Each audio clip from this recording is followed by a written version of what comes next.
The most important thing a small to medium-sized business could do right now is to invest in building AI agents. There are multiple areas of the business where AI agents can automate repetitive tasks, just increasing productivity. We see on average across applications of AI, an average productivity increase of 40% when it's done at scale. One of the best things that you can do as a small to medium business or startup is to deploy AI agents. We've heard this, but how do you do that?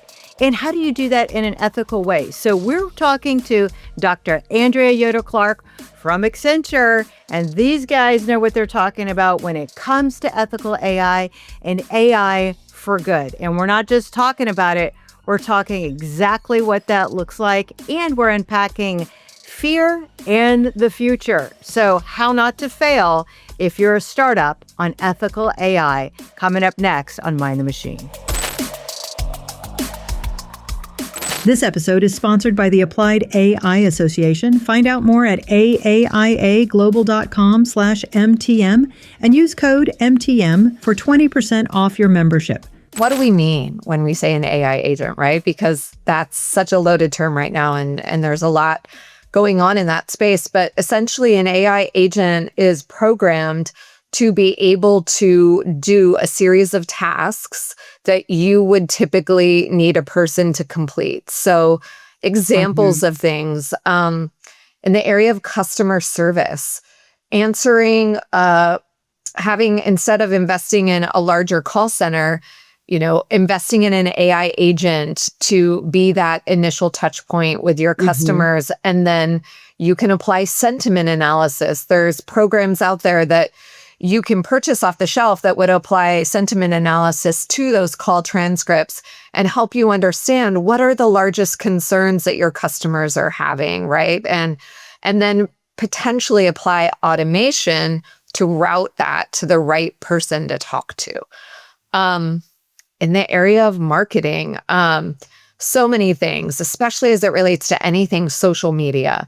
The automation of social media responses or inquiries that come from your social media channels, the ability to apply Gen AI to create content for your social media posts. In the area of operations, I mean, like I could go on and on, right? But yeah. I know we definitely want to cover that, because I do think when we look at a wholesale business, soup to nuts, like how do you get that flywheel? How do you get that all systems working in tandem? So, if this condition, then that outcome. And I remember, back in the days, like Qualcomm in the early days of if this, then that, like websites, even in IoT, Internet of Things construct. So we know automation's been around for a really long time, but it's now this, it's the glory days for AI, because the small to medium business can actually automate in ways that I think many businesses, larger businesses, have been doing for some time.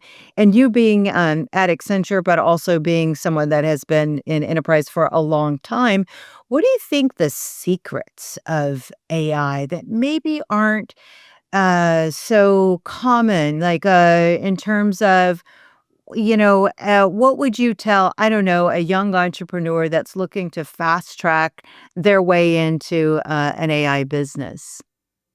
I mean, if you are looking to work in an AI business and you're young and you are learning to understand what AI is and how to apply it, to create value for a company, I would say you do need some foundation in coding, because you need to understand how to code and how to build the AI algorithms and tools, which is, primarily Python based these days, right?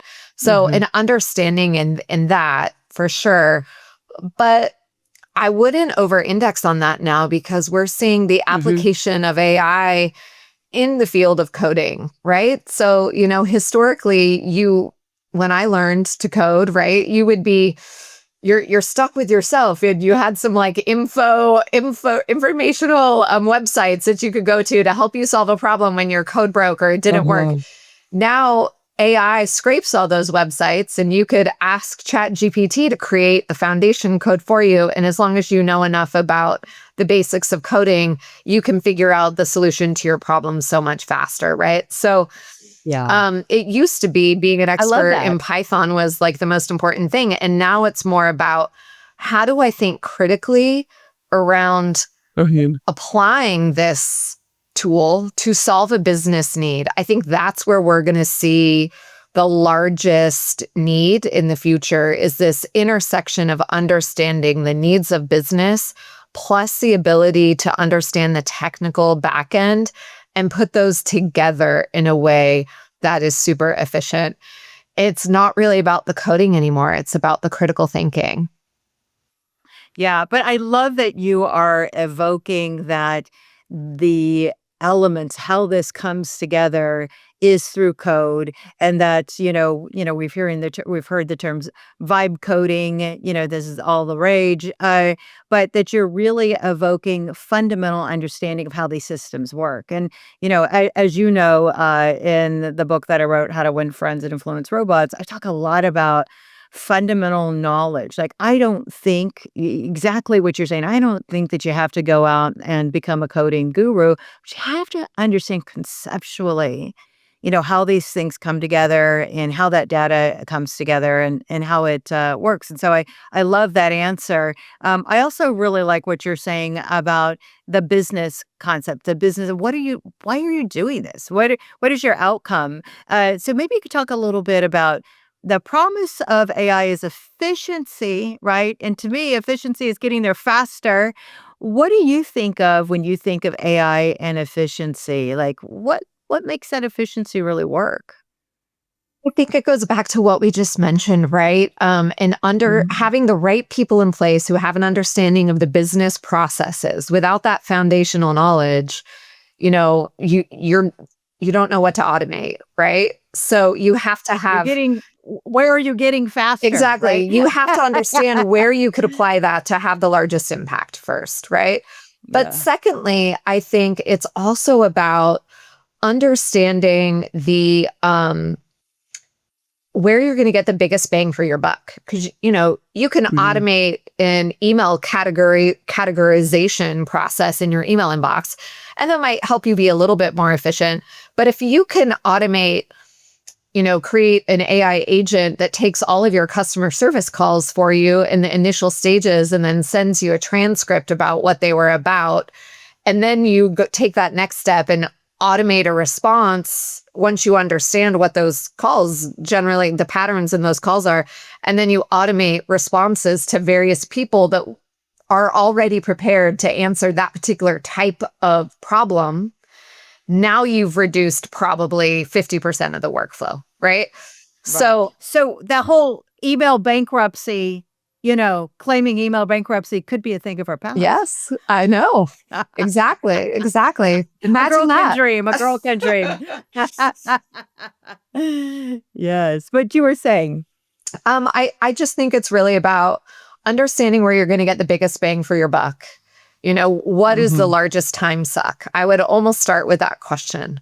What takes you the most amount of time, but it is a pretty rote task? If those two things come together, then, there's a huge potential for AI to operate in that area pretty easily and inexpensively. yeah. Yeah. And I think you're right. Just like, well, what am I doing? What am I trying to achieve? What data? So, as a organization that helps folks deploy AI, I do on a small scale, you do on a quite large scale, intergalactic scale. What do you think the difference is between advising into small to medium business and then the larger businesses that you serve? Do you think the problems are the same, or are there, there's probably made the risk profiles more increased, but what's the first thing that comes to your mind relative to the delta between, Fortune 50 and Fortune 1000? Yeah, I mean, again, I think everyone's kind of asking similar questions. How do we get the biggest bang for our buck, right? And I think, probably most obviously the difference is, what can we afford to pay for, right? And so Yeah. there might need to be a lot more cost benefit analysis happening for a small business or a medium sized business in terms of where they're going to start and really spending a lot of time on that, where we're going to get the biggest bang for our buck question. And then, but I think the larger process is the same regardless of size of business. We're trying to understand Right. where we can have the most impact as quick as possible, right? And then from there, test that and create a case for it, right? Because regardless of the size of your company, you still have stakeholders that you're going to need to align with on the benefit of investing in AI and investing your underlying tech stack to be able to support AI. And that sometimes is a hard sell. It will always be a hard sell if people don't see the benefit. So finding that first big win where the bang for the buck is going to be very influential and obvious is probably the most important thing. And then once you've demonstrated the value, then you can, create a data strategy from there that allows you to organize your project or your roadmap accordingly. Yeah. And this is why you are amazing, because you're really distilling it right down to what's the value? Why am I doing this again? Yeah. To do what? I love that. And I think that you're right. This is universal. What is the value? What problem am I solving?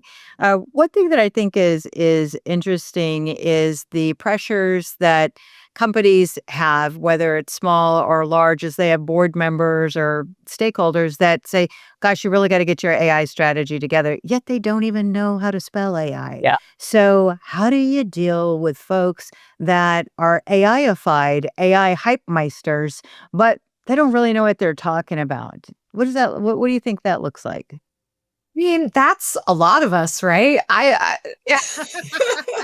So let's just start there. I mean, the field is evolving so fast. I think there's constantly need to learn, right? Which is a part of the challenge in this space. So, while I may know more than the average person, there's plenty of people in my organization that know more than me, right? So I think starting with the premise of we all have some more to learn in this space is helpful, because the worst thing you want to do is kind of push people away because there's a perception or a fear around what it means. And when do we fear things? When we feel like we don't understand, right? So helping people feel more capable in this space, I think, is like change management strategy number one. Let's all level set on what we do know and that we're all learning together, right? There is no one in the room and I don't know that there ever will be. I mean, there's always going to be people that know more than others, but true experts in this space are going to be really hard to come by over time just because it changes so fast, right? Yeah, that's so well said. I really love that, because I think that there are pockets of knowledge, just like business, right? When I think about the gridlock that every discipline in business, whether it's legal or compliance or sales and marketing, whatever, this is designed in gridlock. And I'm seeing this designed in gridlock for the balance of ethics versus efficiency versus revenue versus, and, in the intro, we talked about tech for good. You and I both have always been hell bent for good. I don't know if that makes sense, hell bent for good, but Hey, I like it. heaven bent for good. Felt like I was on a motorcycle there for a minute. But, we've always been oriented to best outcomes from a societal perspective. That's just the right place to be in my I mind. agree. Talk a little bit about what that tech for good looks like. Okay, so you're a hot startup. You have figured out this flywheel, these automations, so forth. But maybe you don't have privacy policy on your website. Maybe you like should they be thinking? What's the short list to do minimum tech for good, so you don't Yeah. cannibalize your business with not being cognizant. It's about thinking about how you ensure safety throughout the AI product development process. So everything from how you build it to the policies in place that you share with your clients or your customers around how you're going to use their data, making it a priority to get consent from those that you engage with as you are utilizing data, being extremely transparent around how the data will be used, for how long, for what purpose.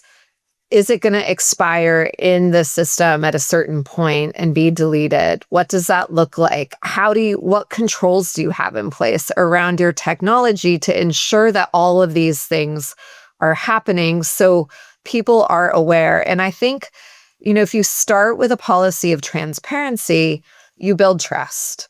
And if you build trust, then, that's just good for business, regardless of what business you're in, right? Right. I forget what the phrase is. It's Stephen Covey, business runs at the speed of trust. Yes, Yeah. exactly. And that translates into everything, right? I mean, who was it? Jack Welch that said culture eats revenue or profit for business or for breakfast or something like that, right? I'm so bad at Drucker, Peter Drucker. Thank you. Yes. Thank you. I'm so bad at it being the quote person, but that begins internally and then translates externally, right? If your internal culture is built on trust and safety, then the people that are representing you in the market are going to operate from that mindset as well and will ensure that the right thing is being done, right? Yeah, very good. I'd also say too is, when we think about mind the machine. So why is this called mind the machine? And you've basically said some of those elements. It is really mindset. We've talked about fear. We've talked about, this, if the machines are coming, what does that mean about me and my relevance? And, do I know everything? And can I be equipped to survive this gap? Do I have the skills? Do I have the trust? There's so many questions there, and you're answering so many of those things. What do you think the future holds? What is like the biggest thing that you think people should be thinking about relative to the future of AI? Is that, and maybe I'll put some context around that.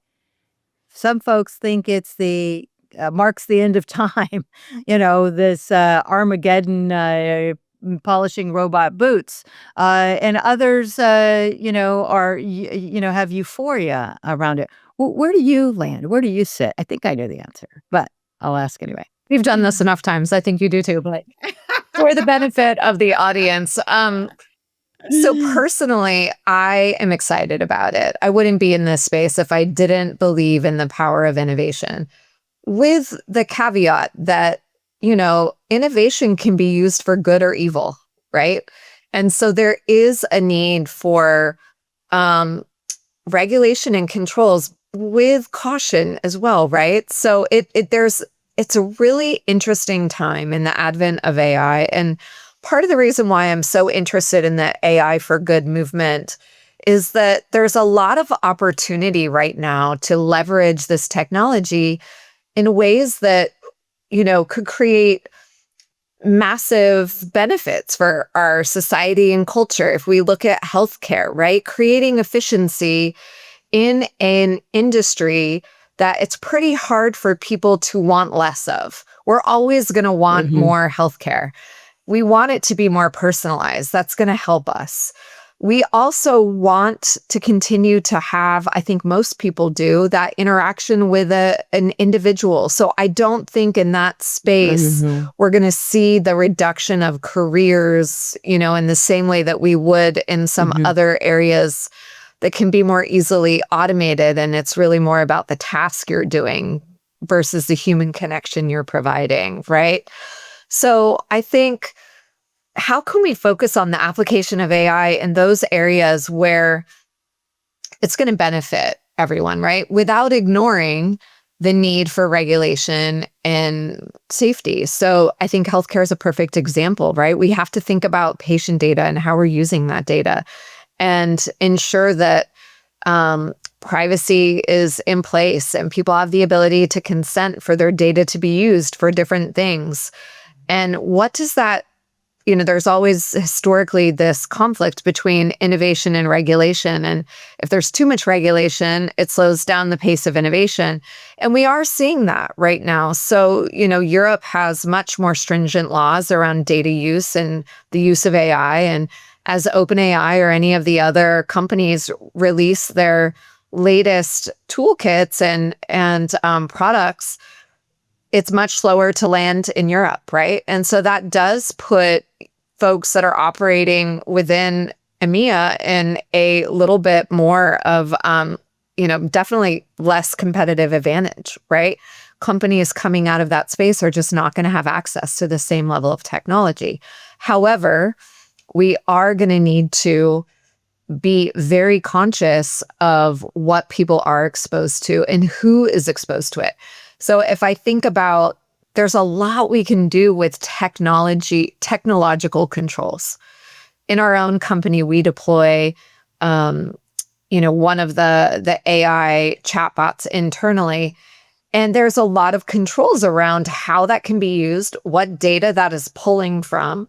There's a lot to be said about creating, there's a movement now called confidential compute, where you have the ability, which we've always had, but now with very specific controls in place to ensure access rights are maintained.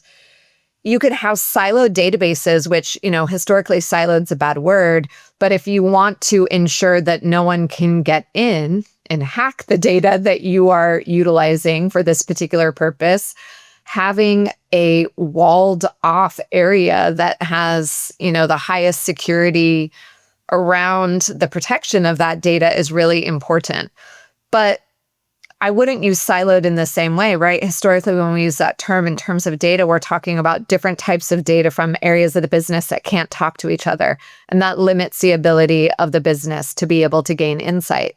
In this scenario, it's more protected. I like that word better. You have your data in a secure space that may be fed from various areas of the business. So it still can be a intentionally curated, very specific data set that you can review for things like bias.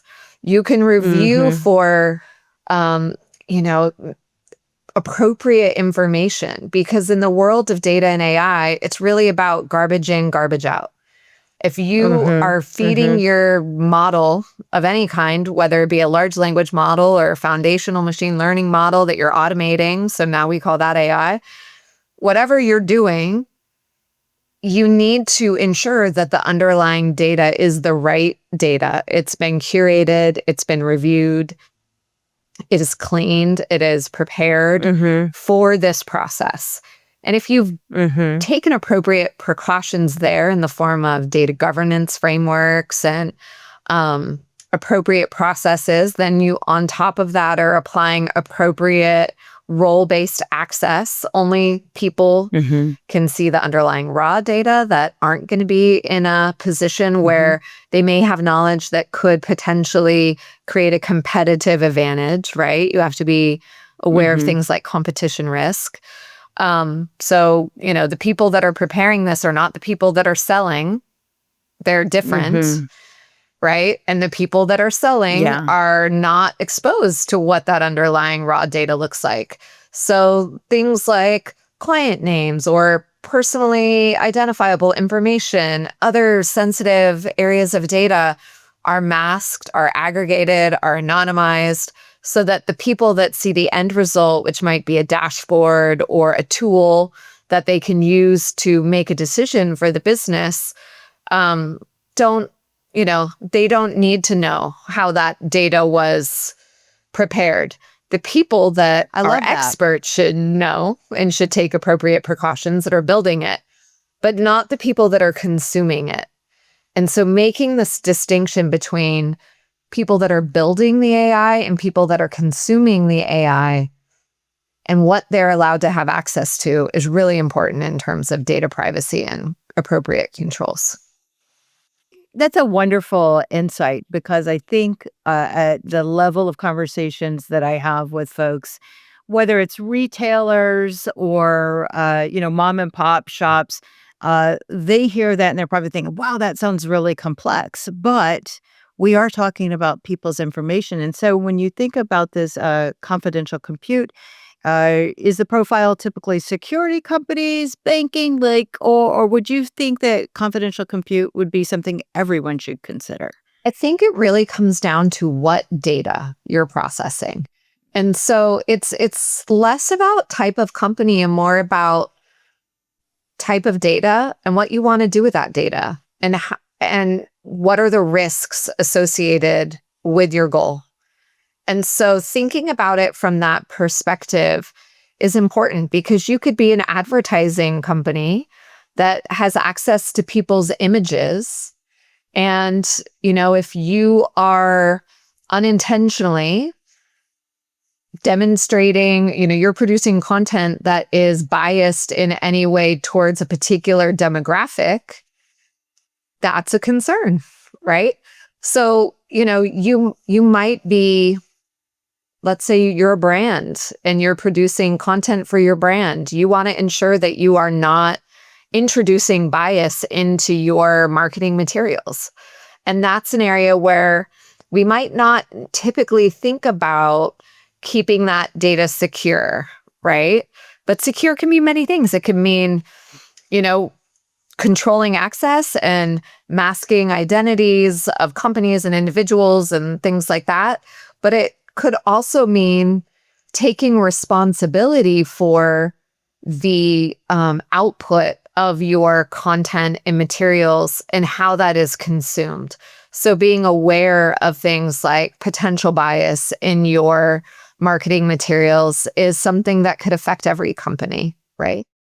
Absolutely. And it makes me think about the decisions that companies are making now are, do I deploy an off-the-shelf strategy or do I build something custom? And, I think that's a very unique, obviously, cost benefit analysis decision. I think there's also, there's the concept of tech debt, like how much do you want to spend on tech to actually deploy a solution back to cost benefit analysis. But, the true cost, what are the true costs? So, question for you is when we think about the large organizations, do you feel like in the industry, most are really embracing this confidential compute? Like this is becoming an industry standard? Has it been an industry standard, or is this a stretch goal? Do folks need to get with it? I think it again comes down to the type of data they're processing, right? So, and I wouldn't say every company should apply confidential compute for every type of data for everything they do. This would be something that would be specific to data has requirements around large levels of privacy and large levels of risk that could be associated with access to that data, right? So I don't want to comment on it's definitely a best practice when you have data that is required to have that level of safety constraint. But there's other areas of safety like we just talked about, right? Ensuring that you're not promoting bias in your materials, ensuring that you are applying to appropriate regulation as it relates to the data in your geography. It's very specific, changes based on geography. So things Right. like that, right? So there's lots of best practices that are emerging in the field as we become more data savvy consumers of data, both from a business standpoint and an individual consumer standpoint. And there's many facets of safety that we need to think about as we explore those Yeah. things. And it sounds like that this is really the area of opportunity for startups. There are companies like Defined AI. I think they raised $81 million. The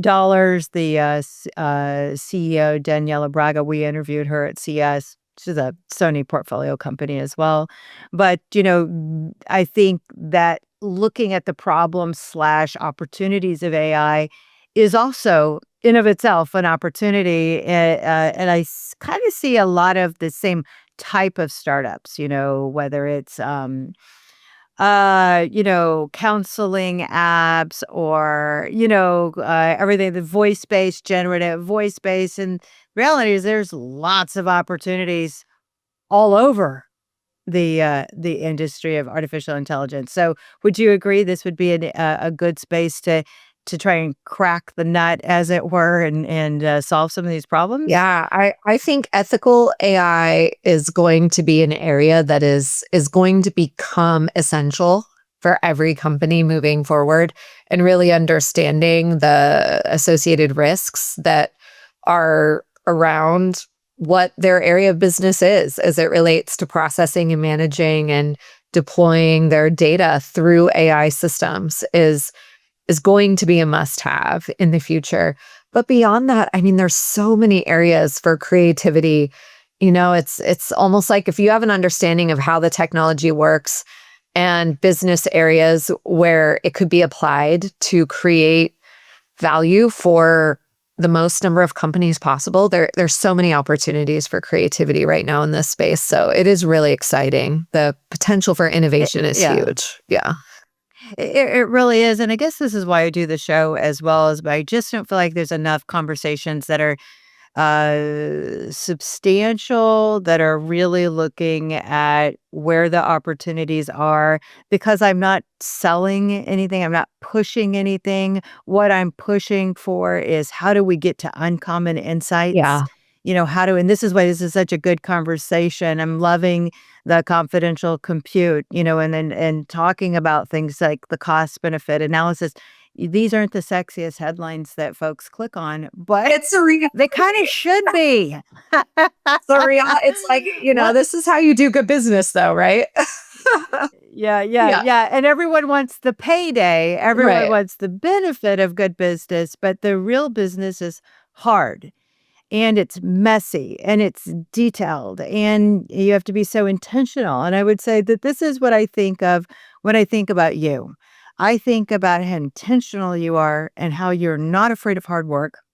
You're not afraid to get your hands dirty. You're not afraid to ask the big questions. And this is what I love about being in your orbit, and why I wanted you at my book launch, is because you really do speak truth, and you speak really credibility into what people need to do, whether they like that message or not, whether that's a popular message or not. It's about, you kind of got to do the work. So, in all of that Well, thank flattery, you. I know. I'm gonna blush. No. well-deserved flattery,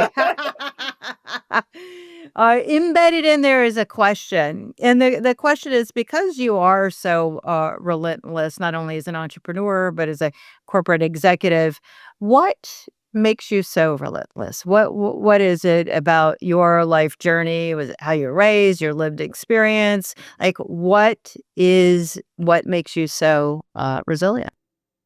Well, that's a great question. I grew up in a family where I watched my mom work really hard, and I watched my dad work really hard, right? And I did learn that you don't get anywhere in life unless you're not afraid to work hard. And while, I was the first person in my family to graduate from college, I have a very, um, working class, salt of the earth kind of background, and people that also really cared a lot about their community.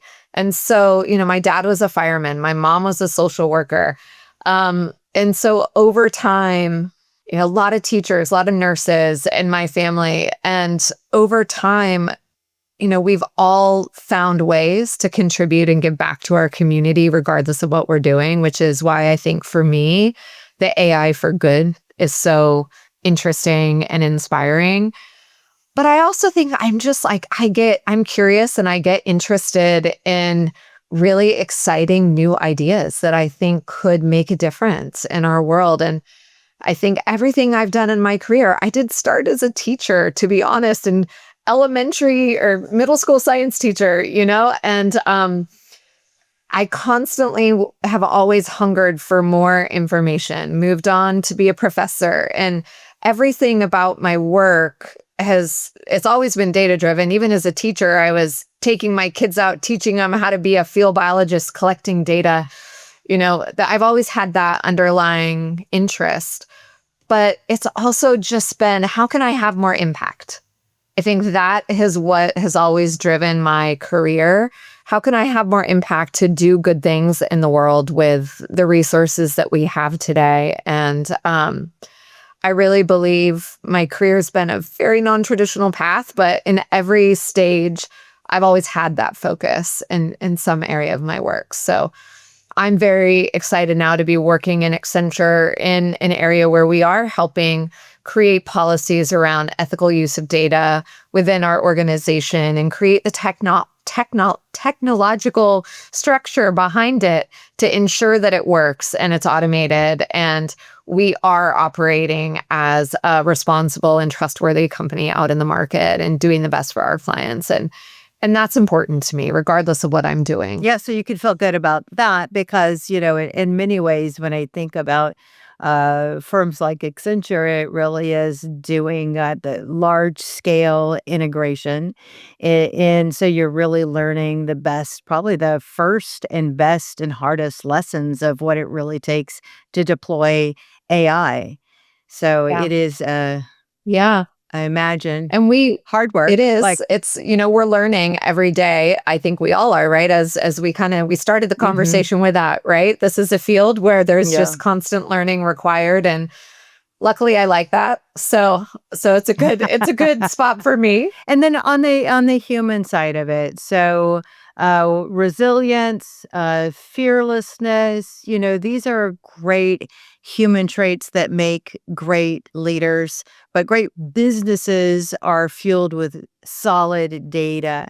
So in your perfect scenario of a leader in AI, the leader of today, the leader of tomorrow, what other traits should be out there or should be part of that mix? I think the most important thing is integrity, She said it. Wow, that's right? important. I mean, That's especially in the important. AI space, because there's so much fear around how data is going to be used.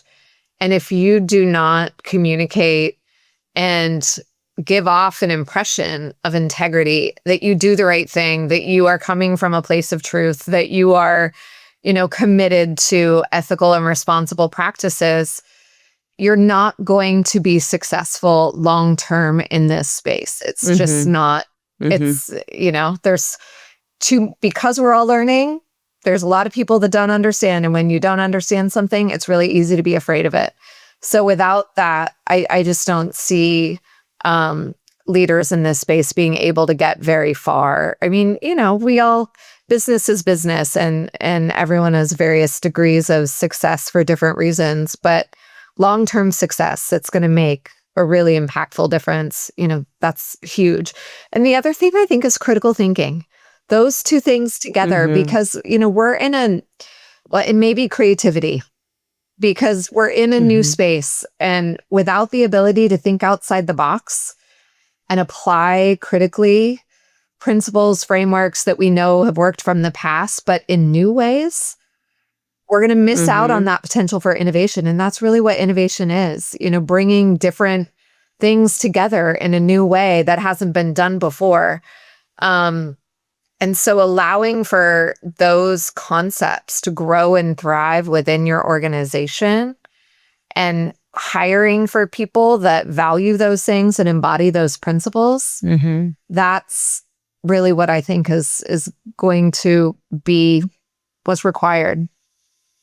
Yeah. No, that's really insightful. It actually reminds me of the very first interview on this podcast with Dr. Erwin Jacobs. And, he effectively, wise folks say many of the similar things. And, you're evoking what he said in that first podcast about really it's education and integrity, ability to problem solve, creativity.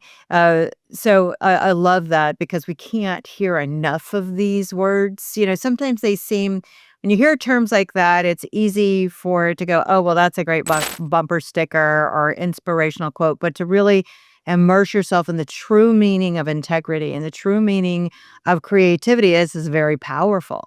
And, this is what I hope to do with the show is to uncover stories like your own, where your hard work, grit, intelligence, your commitment to the greater good, and the greater good not only for societal, but for business outcome because, a greater good could be running a good business and having lots of employees who can, buy homes and, creating economies. So it's like we are not acting independent or insular in anything that we do, and I love that you reach big. You reach big and you have a great impact. Do you think that in the United States, in America, that a majority of folks have a true meaning or true understanding of the impact AI will have in their life, good and or bad?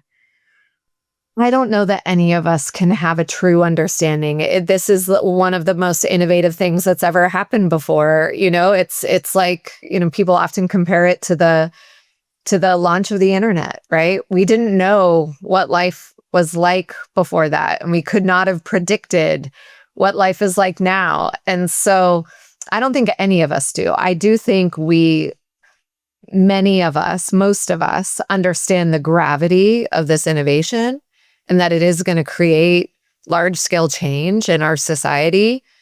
Understanding what that will be is, I think, the harder part, right? And forecasting that and being prepared for that and working as a community to ensure that we all have a role to play in this next future that's coming for us, right? And it's going to happen a lot faster. Yes. That's I think the Hmm. largest challenge that I grapple with is the speed of innovation in this space is so intense and not seen before. So it does create a scenario where it's hard to be prepared, right? Hmm.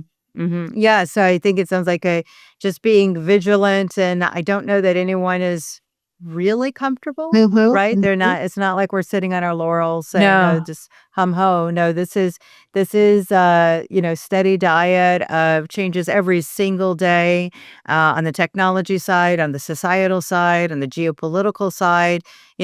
But I think this leads into my last questions. We can only take one step at a time. We can only yeah, effectively really be here now. So, in this be here now moment, what is your guiding advice for anyone listening out there that wants to contribute to society at large, whether that's through AI or in any other capacity?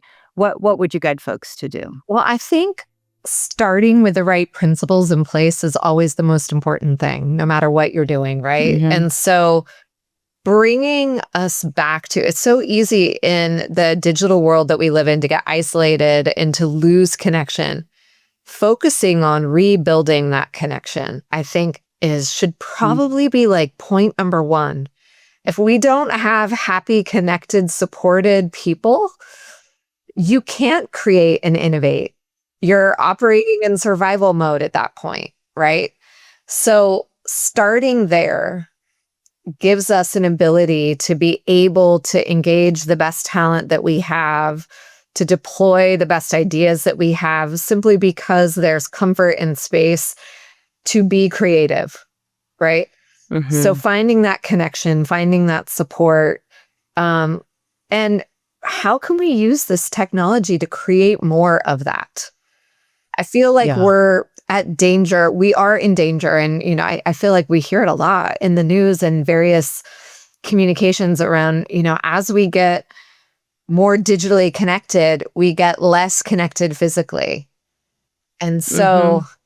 preventing that, finding ways to stay connected is super, super Hmm. important. Oh, I love that. Yeah, and it's that, we're getting that dopamine hit for our social media feed or whatever digital mechanism, and it's like we need the real dopamine, We Yeah. need I doing this thing called the Hope AI tour that is continuing on. I want to definitely get you involved in that. Actually, just you being here talking and the way that you do is creating hope.